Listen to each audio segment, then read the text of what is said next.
Hello everyone and welcome back to TowerGate. It is TowerGate day number 1208, 1208. Saturday, August the 1st, 2020. Thank you so much for tuning in. Okay, so let's talk a little bit about this article by Lee Smith from yesterday that kind of dovetails into something I was talking about 2 weeks or so ago regarding Susan Rice, and we were talking about the fact a couple weeks ago that she had been getting a little more play as a possible Democratic nominee vice presidential pick for Biden. And her stock was going up, was basically the story. A couple of weeks ago we were talking about that, and I mentioned a similar thing that, you know, that one of the reasons that they may be promoting her is to help cover Biden on the Spygate thing, because they know Durham's doing his investigation. We of course had this these documents that were released that showed this January 5th meeting where Biden suggests that they, go after Flynn. You have Obama saying put the right people on the job.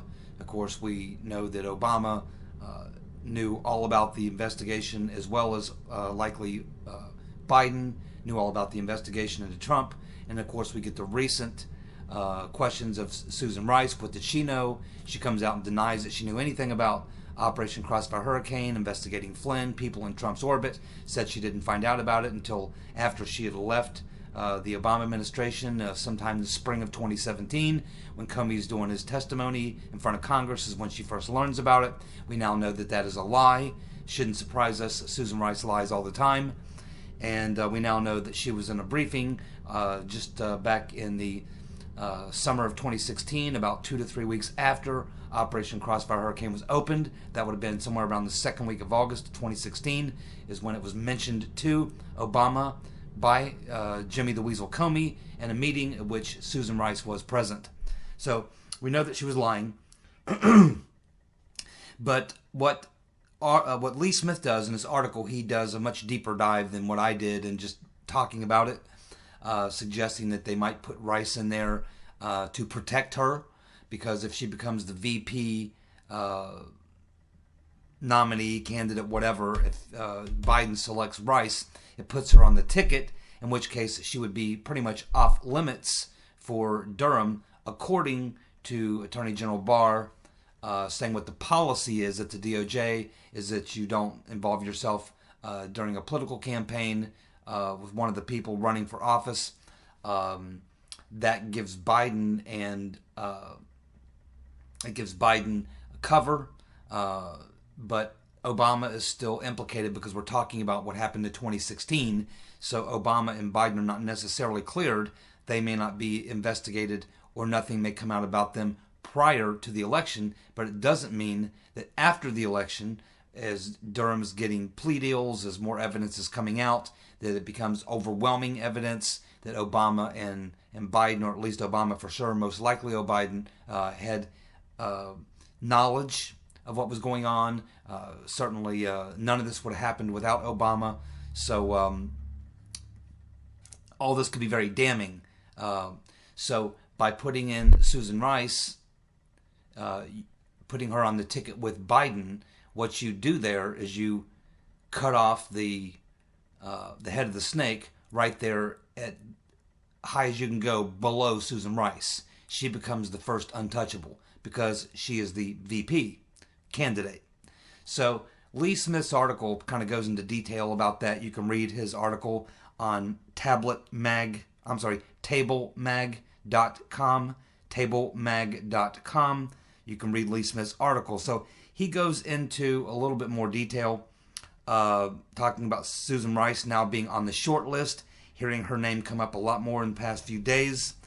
And he says that one reason for that may be to protect Biden and Obama, because as he says, he lays out the case, and I think he makes a good case, that as you're working through an investigation, you're kind of working up like a stair step. You're getting this person who gives up this person. You never try to jump 2 steps ahead. You always go from this person to this person. You don't skip a slot. So it's hard to go and skip Susan Rice to get to Biden and Obama. She is the next link. So Susan Rice would actually be a link to Obama. So if you can neutralize Rice and take her out of the equation, you don't get Obama. You probably don't get Biden.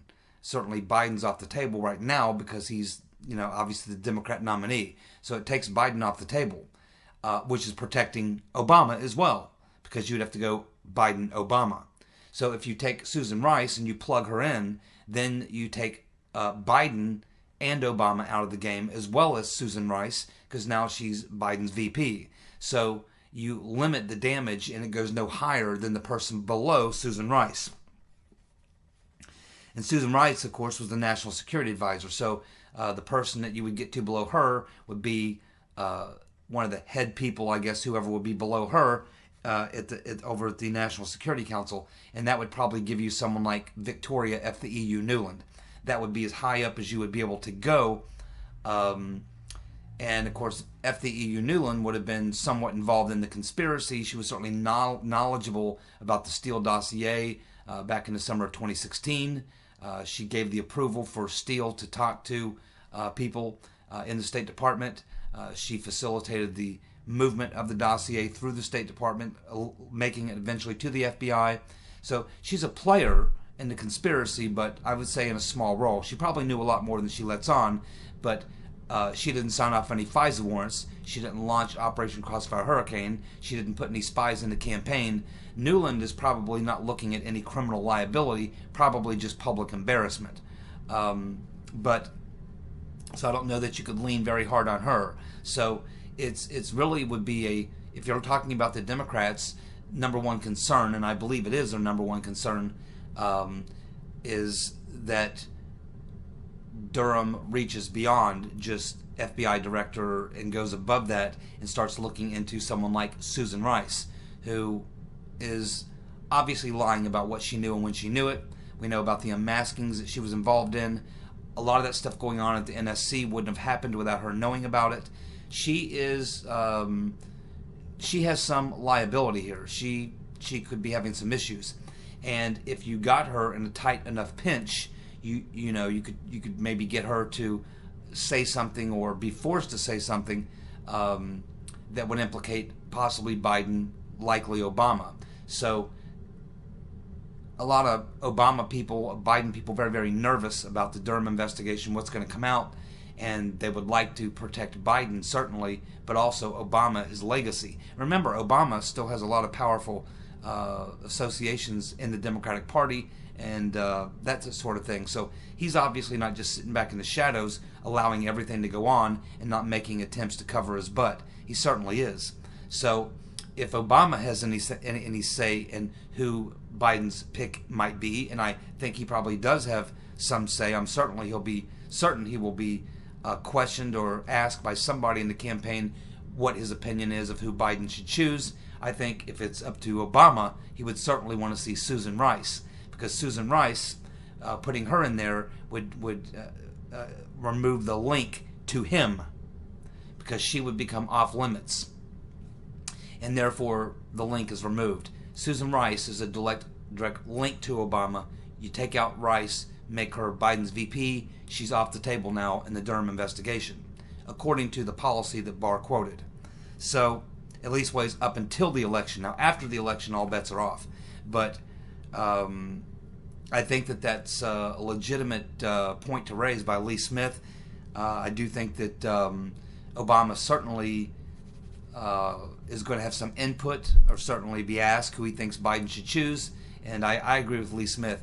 If Biden has to or if Obama is asked who he believes that Biden should go with, I think that he would go with Rice, not just because she was his national security advisor or what have you, but because Obama doesn't want Susan Rice dangling out there in the wind, being able to be questioned by Durham under oath, knowing good and well that she's a psychopathic liar and that she's not terribly smart.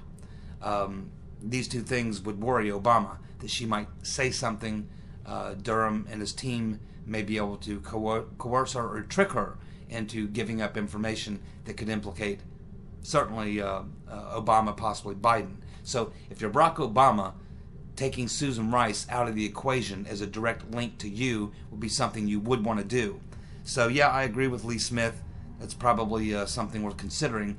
And I think that probably right now, if you ask me, I think it's really down right now between Kamala Harris and Susan Rice. I think that's really the two people that Biden's probably going to choose one of those two. And if Obama has anything to say about it, probably going to be Susan Rice for the reasons we just discussed. So it's an interesting take, and you might want to check out Lee Smith's article on that, tablemag.com.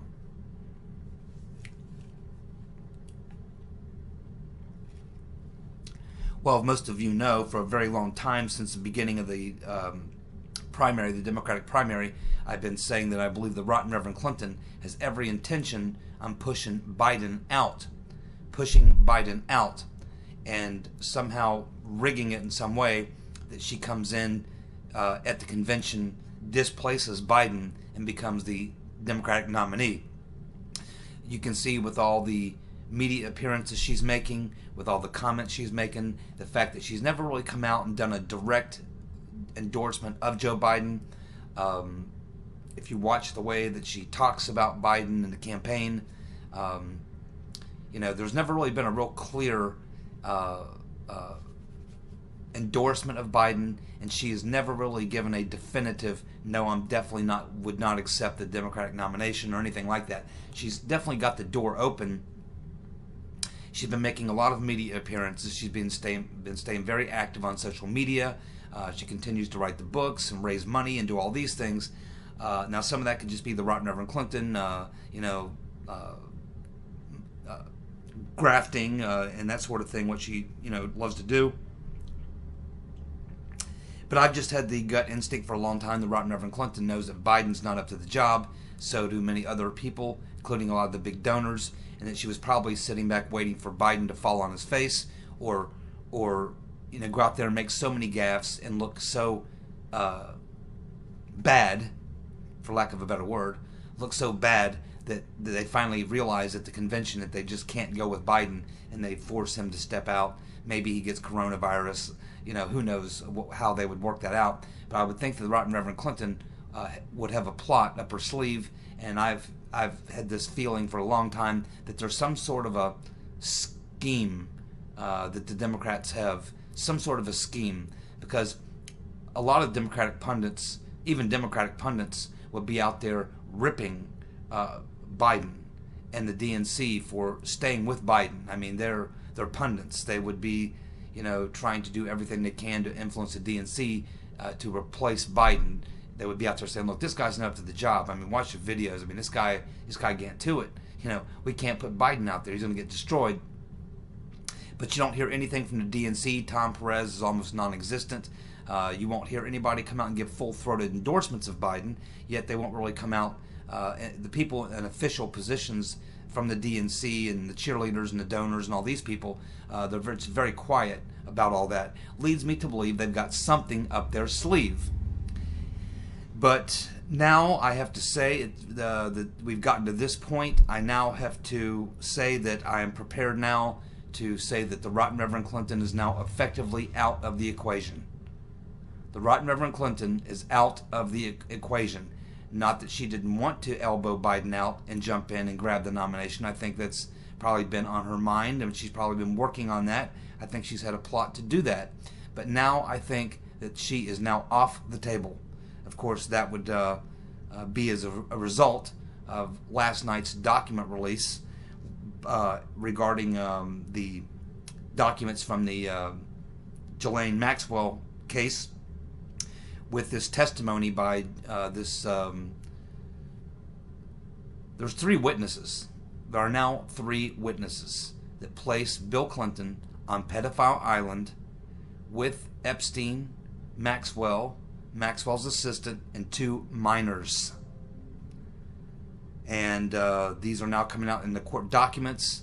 Of course, the day after it comes out, Clinton's spokesperson comes out and denies that he was ever on Pedophile Island. Of course, we all know that Bill Clinton is also a pathological liar.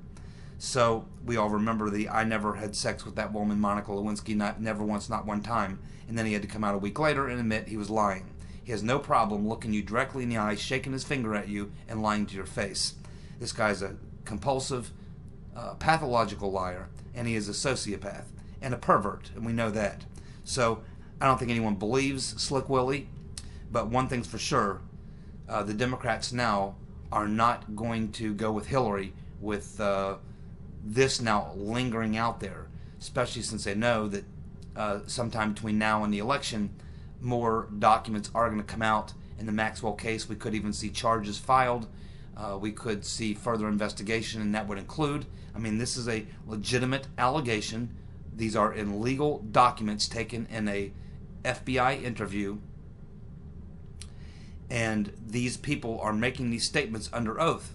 So you would have to believe that there are 3 witnesses, including this Virginia Giuffre, who is one of the victims.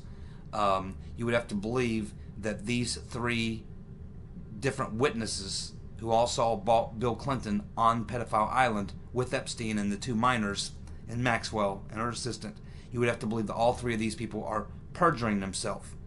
And who do you think's lying? These 3 or Slick Willie? So I think most people believe that Slick Willie is the one who's lying here. And this is just not the kind of baggage that the Democrats want. This would be even worse than Biden.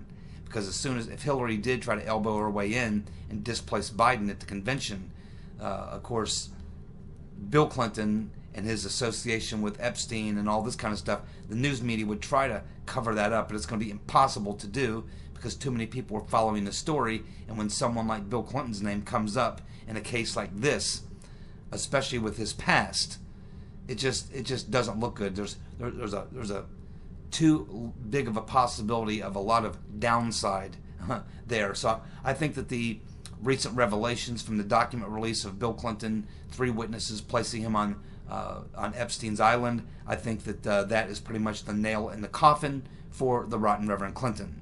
I think she is done now. I don't think that she can survive this.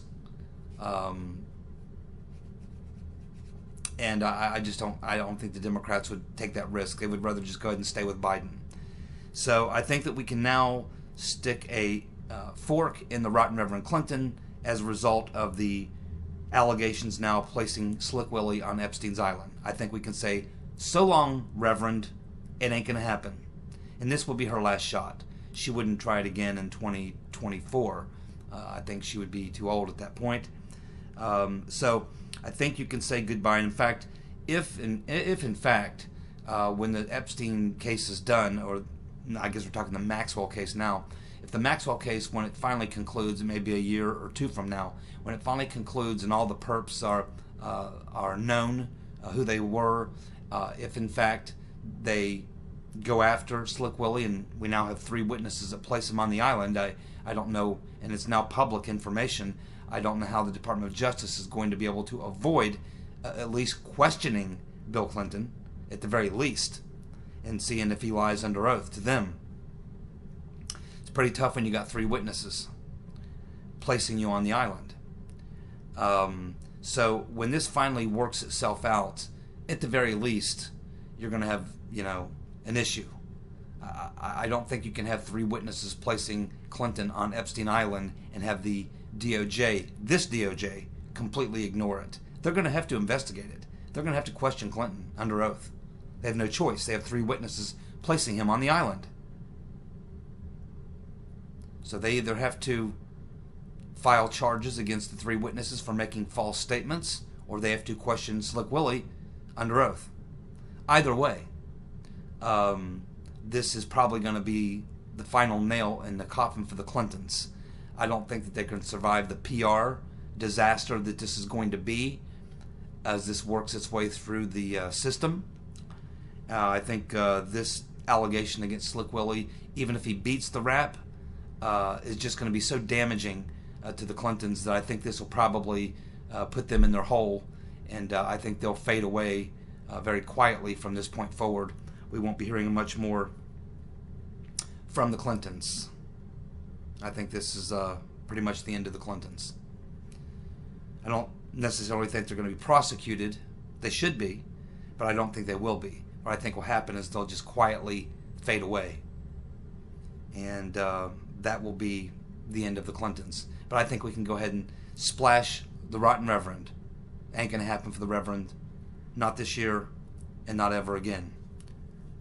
So, we'll see if my good buddy H.A. Goodman believes the same, or if he still thinks that the Right Reverend Clinton's going to give it a shot. I have every reason to believe she was going to give it a shot, but now I think this is the end of it right here. Paul Sperry.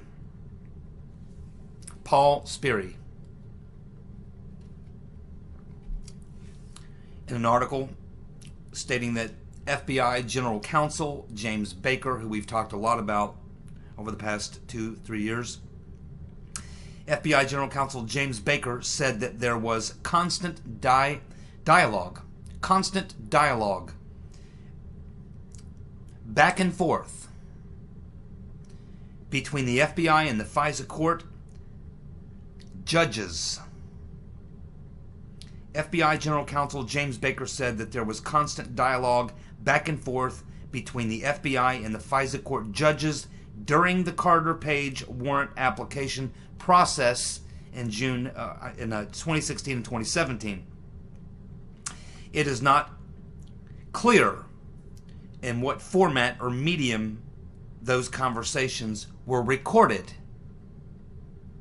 I am interested in the way that Sperry words that last sentence, saying in the way that the conversations were recorded. He's suggesting the conversations were recorded. First of all, why is there ongoing dialogue between the FISA court judges and the DOJ on the Carter Page FISA warrants? We've never heard that before. Horowitz just did an entire investigation. He never talked about there being any constant dialogue between the FISA court judges and the DOJ regarding the Carter Page FISA warrants. And Paul Sperry suggesting that there are recordings of this dialogue. The FISA courts led us to believe at this point that they were led astray, that they were duped. Now, we also remember that there was a time back in 2016 where Peter's been stroking us and Luce Lisa Page were talking about one of the FISA court judges who was also assigned originally to, I think it was early on in the Flynn case, and he had to recuse himself. And Ben Strokinus was talking about the fact that he knew this FISA court judge. And from that, we gathered that maybe it sounded like he was talking about the fact that he wanted to talk to his friend, this FISA court judge. We don't know if that meeting ever occurred. But we know that that FISA court judge recused himself, and I believe it was early on in the Flynn case. Why would the DOJ having dialogue back and forth about the Carter Page FISA warrant? And if there was dialogue back and forth,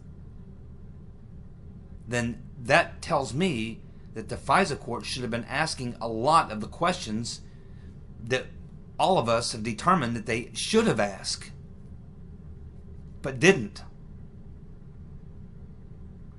So now that we know that there was dialogue going back and forth, they should have asked these questions. We had learned, 6 months ago or more, that there weren't even actual hearings with the FISA court. That the documents were presented. There were no oral arguments or debates or anything like that. They just pushed the paperwork. It was signed off on, and the warrants were either given or rejected. In this case, all four. The first Carter Page FISA, the 3 renewals, all accepted. We know there was one previous one that was rejected. We learned last week that that was likely a FISA on Papadopoulos, which was rejected. So this is a problem right here. The Horowitz report said nothing about there being dialogue, ongoing dialogue. Clearly, the FISA application, there was a lot of things that were left out of there that the FISA court should have known about. We've been led up to this point to believe that there was no actual verbal hearings as far as verbal arguments or conversation between the FISA court judges and the DOJ in seeking the Carter Page FISA, that they simply sent the paperwork over, which was a problem that everybody had with it. It was like, well, wait a minute, that's not how it's supposed to work. They should have to go stand in front of the FISA court, and the FISA court judges should be asking questions. But then we find out that that did not happen because there was no actual hearing. What there was sending documents, sending the applications to the FISA court, and they read through them and either accepted or rejected them. We know they accepted them, signed off on all four. And then the FISA court comes out and wants to lambaste the FBI and the DOJ for misleading them.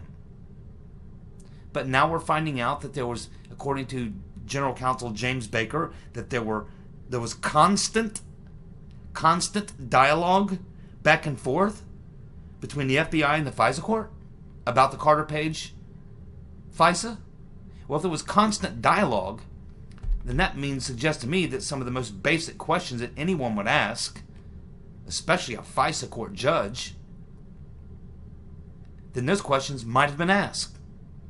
They certainly should have been. I mean, this doesn't look good for the FISA court judges here. And we've suspected that there was dirty players in that group as well. That there's some corrupt FISA court judges as well. And we don't know if that meeting with Peter's been stroking us, and I think it was Judge Contreras, I think his name was, who was one of the judges who signed off on one of the FISA warrants, and he's also a friend of Peter's been stroking us. He was discussing him with Lisa Page about possibly meeting with him. Then he recuses himself.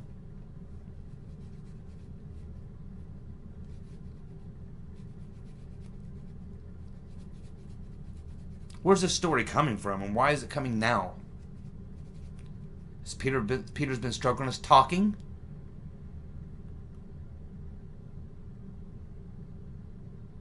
And there are recordings? And Horowitz never brought it up?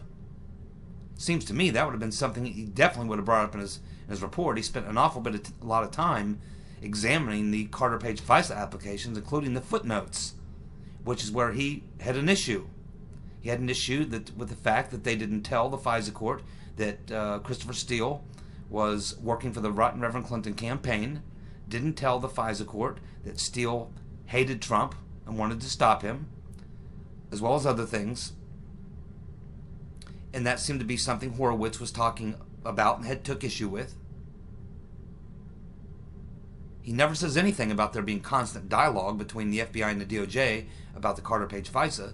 He certainly doesn't disclose that there's any recordings of that dialogue or what that dialogue may have been about. But if in fact there was dialogue, then we go back to the original issue that we were talking about a year ago. We were saying, wait a minute, the FISA court should have been asking questions. I mean, when you read that, there's a lot of questions, that you would want to ask. Like, who is this informant? How reliable is this informant? Does he have any political motivations? Is he connected to any campaign? What is his history with the FBI? I mean, there were a lot of questions you would ask as a FISA court judge. We were told the questions were not asked because there were no hearings. But now we find out there was behind-the-scenes dialogue, and it's recorded. But we hear about none of that in the Horowitz report. And why are we just now learning about this? Where's this been? Is somebody talking? Is this new information? Did Horowitz have this information? Does Durham have this information? Is this coming out because of Durham's questioning of somebody? And why is Baker, General Counsel Baker, who's done quite a few interviews, who's already been looked at very closely previously in the investigation into Comey, and this is just now coming out? Again, man, there was a lot of plots and subplots going on. When we talk about the swamp, we are not talking about a swamp with a bottom. We're talking about a bottomless swamp. There's no end to it. It's like I said, it's like walking into a room. You open up a door, and that leads you to a room with 10 more doors, which you open up each of them 10 doors, and there's 10 more rooms with 10 more doors in each of them rooms. And that goes on and on and on. The more doors you open, the more rocks you turn over, the more you find. You never quit finding anything. It just goes deeper and deeper and deeper and deeper. How is Durham to get to the bottom of this? And I talked about this a long time ago. Not too long after Durham started this investigation, I said, investigation into something this big that goes this deep could last for 100 years. You'd never quit asking questions once you got started down this road. I said at some point Durham's going to have to draw the line and determine where the stop point is with the digging. And I suggested that he focus on the matter at hand, the illegal spying on the Trump campaign. Anything beyond that could go into further investigations, side investigations, other investigations. But for the time being, we need just to get to the bottom of what occurred during the 2016 election and beyond, once Trump was elected. I think you got to draw the line somewhere. At some point, you got to stop digging, because you keep digging, you'll keep finding shit. You'll never stop finding shit. You can find and find and find and find, and you could spend 100 years doing it and never actually hold anybody accountable because you never stop looking, because you always keep finding things. At some point, you got to draw the line and make some decisions. This is just more examples of that. It's a never ending story. There's no end to it. It would be nice to get 100% of the facts, but my recommendation would be that Durham get the facts, the information, and the evidence he needs to prosecute the perpetrators involved in the coup. And everything else can either be left for history to decide, maybe another investigation, or something else. But, I don't know. You can just continue on and on and on and on. Okay, so let's go now to, the internet sleuth who first discovered that Danchenko was Steele's primary subsource is now claiming that he believes he has identified source number 2 for Danchenko. Source number 2 for Danchenko. He is suggesting this person may be Ivan Vorontsov. Vorontsov. Vorontsov. And apparently this guy is a Russian guy, a drinking buddy of Danchenko, a Facebook friend, and his job seems to be that he's a coin collector. Probably, when you look at his picture, because they show his picture, doesn't really look like a secret intel guy connected to Putin and the FSB. No, it doesn't really have that look. He looks kind of like I don't know, I don't want to be rude or anything, but let's just say he doesn't look the role of someone who would be like an insider in the intelligence business. He just looks like a guy who you might think, yeah, that guy's a coin collector. That's about what he looks like, a drinking buddy of Danchenko and a coin collector. That appears to be, if this is correct, again, we don't know this for sure, but this is what Full Nelson, who is the internet sleuth who uncovered the identity of Danchenko, the primary subsource, at least the person alleged to be the primary subsource.